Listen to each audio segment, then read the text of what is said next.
ശങ്കരാടി പണ്ണ് കൊടുത്തല്ലേ അമ്മർക്ക് ഞാൻ.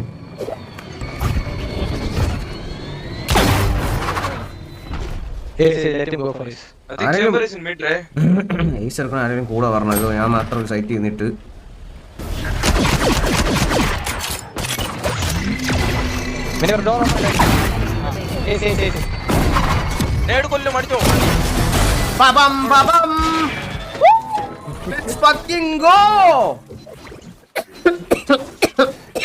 ഞാൻ പതുക്കെ chamber morning fucking star brother. അള്ളേ വിഷയത് ഫ്ലാഷ് പറഞ്ഞില്ല ബ്രോ. ഫ്ലാഷ് എങ്ങനെ ഉണ്ടായിരുന്നു? ഫ്ലാഷ് വിഷയായിരുന്നത്. ഒമൻ വെളുത്ത് തുപ്പി നിൽക്കായിരുന്നു അവൻ. അകപ്പെട്ടു അവൻ. പാപം പാപം. ഞാൻ പറഞ്ഞു വന്നത് കളിക്ക് അറിയാന്നുള്ള ആരെങ്കിലും കളി കണ്ട് കളി പഠിക്കുക കേട്ടോ.